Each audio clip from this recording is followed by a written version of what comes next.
2001 नंतर डॉक्टर साहेबांनी मराठीत लिहिलेलं नाहीये, मराठीत सही केलेलं नाहीये. दोषारोपपत्र हा एकंदरीत बघायला गेलं तर फुगवटाच निर्माण केलेला दिसतोय. कारण हो, तोंडी आम्हाला बोलावून सांगितलं जामीन मंजूर केला. शिरीष वळसंकर आत्महत्या प्रकरणी अटकेत असलेल्या मनीषा मुसळे माने या जवळपास 66 दिवस तुरुंगात होत्या. आज त्यांना जामीन मंजूर झालेला आहे आणि त्यांचे वकील जे आहेत प्रशांत नवगिरे यांच्यासोबत आपण बोलत आहोत.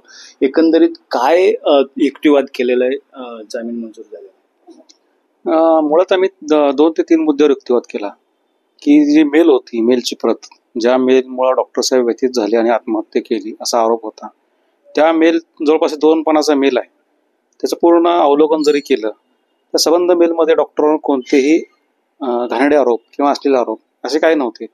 त्या मेलमध्ये फक्त डॉक्टर साहेबांकडे ह्या महिलेने व्यथा मांडली होती की तिचा जो मानसिक छळ चालू आहे त्याच्याबद्दल मार्ग काढावा अशी ती दाद मागितली होती.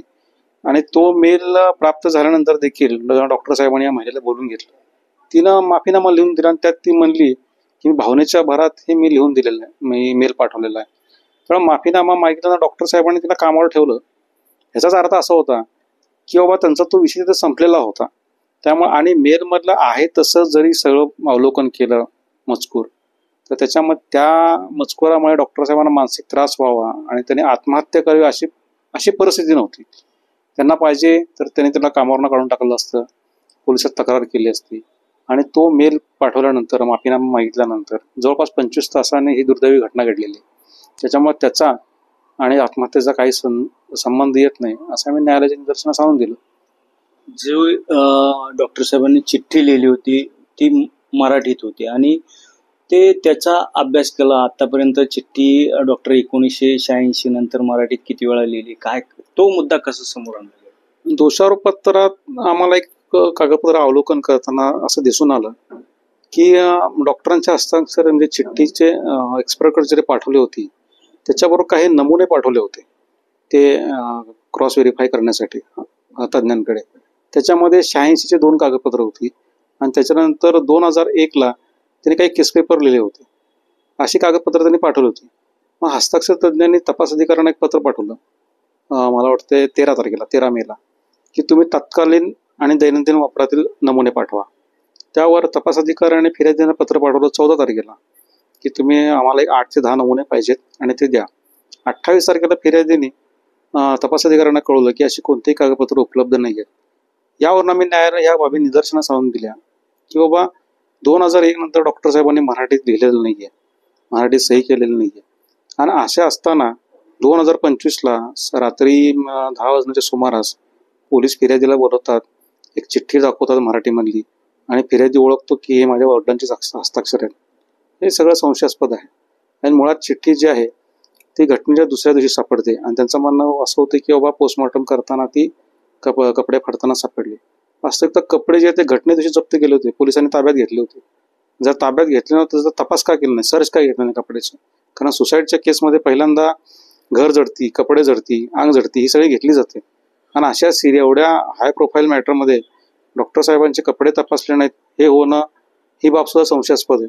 त्यामुळे चिठ्ठी ही प्लान केली गेलेली आहे हे बाब निदर्शनास आणून दिली. संपूर्ण राज्याचं लक्ष या केसकडे लागले होतं. पोलिसांची भूमिका ती एवढीच महत्वाची होती. मात्र 720 पानांचं दोषारोपपत्र दाखल केलं. काय आहे त्या दोषारोपपत्र? दोषारोपपत्र हा एकंदरीत बघायला गेलं तर फुगवटाच निर्माण केलेला दिसतोय.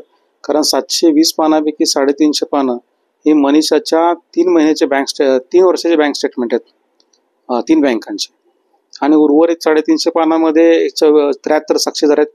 त्यापैकी 44 साक्षीदार जे होते ते सगळे हॉस्पिटलमध्ये कर्मचारी, स्टाफ, रिलेटेड लोक. आणि त्यांचं स्टेटमेंट जर बघितलं तर मनीषा हिची वागणूक कशी आमच्याबद्दल क्रूर होती, आम्हाला ती कशी वागवत होती, आम्हाला कशी त्रास देत होती असं त्या कर्मचाऱ्यांचे स्टेटमेंट दिसतोय. पण तशी ती वागणूक करत होती, क्रूर वागणूक होती, ह्याच्याबद्दल त्यांनी काही तक्रार केली नाही. ही FIR दाखल झाल्यानंतर हे कर्मचारी पुढे येतात आणि सांगतात की पूर्वी कधीतरी आम्हाला मनीषाने त्रास दिला होता. त्यामुळे तिच्या कर्मचाऱ्याला दिलेली वागणूक आणि आत्महत्येचा कुठेही संबंध दिसून येत नाही हे सुद्धा बाबा निदर्शनास आणली होती. आज जिल्हा व सत्र न्यायाधीश जयदीप मोहिते साहेबांनी जामीन मंजूर केलेले, काय स्वरूप सांगितलं? आदेशाची प्रत अजून प्राप्त झालेली नाहीये, ती उद्या दुपारी प्राप्त होईल आम्हाला. त्याच्यानंतर आदेशाची प्रत वाचल्यानंतर सविस्तर सांगता येईल. तोंडी सांगितलं हो, तोंडी आम्हाला बोलावून सांगितलं जामीन मंजूर केला. तर हे होते मनीषा मुसळे माने यांचे वकील आणि यांनी सांगितलेलं आहे तोंडी जो जामीन आहे तो मंजूर केलेला आहे. काही वेळातच आदेशाची प्रत प्राप्त होईल आणि ती प्रसारमाध्यमाला किती याच्यावर कुठल्या नियम अटीवर दिलेलं आहे ते देखील या ठिकाणी सांगण्यात येईल.